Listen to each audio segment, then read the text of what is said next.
Magandang tanghali mga kabay. So ito yung pang ilan na to? 1, 2, 3, 4. Ayan. Pang-apat na repair estimate ko mga kabay. Kasamahan to sa cordless kanina na pinalitan ko ng chuck. So ito mga kabay, ang sabi dito, switch only. Ayan, nakalagay. So ayan, mapapansin niyo yung switch niya, ang lambot na. So, pero sasaksak pa rin natin kung gumagana pa siya. So ayan mga kabay, wala po siyang power. So model pala nito mga kabay ay ayan o, IM0910 Makita na grinder ito mga kabay. So titingnan natin yung ano, tingnan natin yung switch at kung yung switch lang talaga ang sira.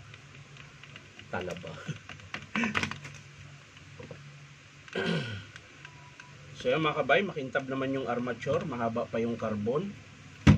So diretso kaagad tayo dito sa switch. Ayan.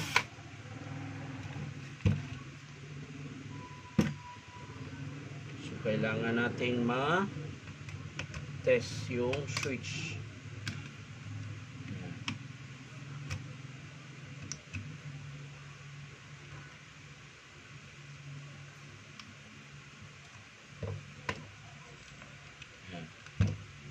So para malaman natin kung buo yung switch mga kabay, ito lang po yung gagawin natin. So short mo lang yan. Ayan.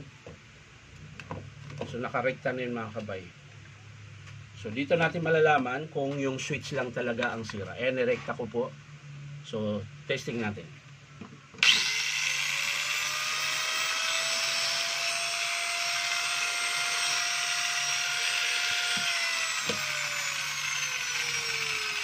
Ang hina mga kabay, ang bagal. 540 watts lang pala siya. Kaya suwabing-suwabi lang yung andar. So switch lang talaga ang sira mga kabay. So ngayon maghahanap naman tayo ng switch para dito. Dahil makita po ito, wala naman tayong switch. Meron naman sa DeWalt kamukha nito mga kabay, nga lang masyadong maliit yung pihitan. Pero titingnan natin kung aabot. So hanap muna ako ng switch mga kabay. So ayan mga kabay, nakahanap po tayo ng switch. Ayan. Switch po ito ng DeWalt. Ang kaibahan lang nila mga kabay, ito may butas yung dalawa, ito wala, terminal type yung kabila butas. So ang gagawin ko, ihinang ko na lang yung isa. Parehas lang naman sila mga kabay. O maiksi lang konti yung sa DeWalt, ayan. Pero pwede pa rin naman siya, pasok siya sa housing. Pero lang dito sa nakausli, ayan. Napapansin nyo, may nakausli po siya. Tatanggalin lang natin yan para maging katulad dito. So tara mga kabay, samahan nyo ako, kakabit natin. So tanggalin natin yung nakausli mga kabay. Ayan. Para siya papasok dito sa kanyang housing. So ayan mga kabay, oh. Pasok pa rin siya. Ayan. So ang gagawin natin dito, yung sa may terminal type, ihinang na lang natin mga kabay. Ayan, kakalasin lang natin. Okay.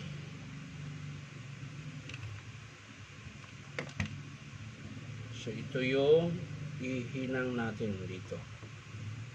Ayan. So pag ganun siya dapat. Ayan, hinang natin mga kabay.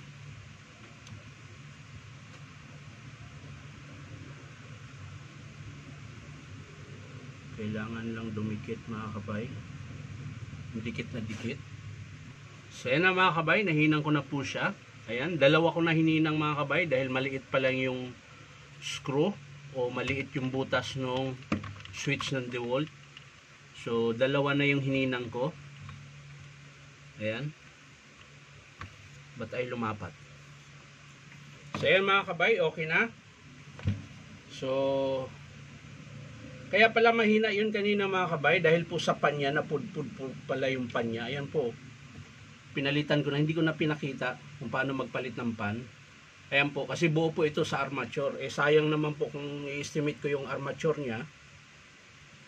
Meron naman akong pan na kasukat, sinalpakan ko na lang. Yan, libre ko na lang sa customer. So, ang babayaran lang niya dito mga kabay, yung switch, kung magkano yung switch, sila nakakaalam sa baba kung magkano ito, tsaka labor na 200. So, yan mga kabay, tingnan nyo, titesting natin ulit, mas malakas siya kumpara mo kanina.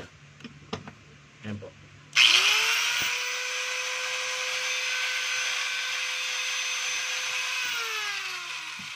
So, malakas na po yung hangin na binubuga niya palabas kumpara kanina. So yan mga kabay, sasara na po natin. So ang pinalitan lang po talaga natin dito ay yung kanyang switch tsaka yung pan. Yan lang po yung pinalitan natin mga kabay.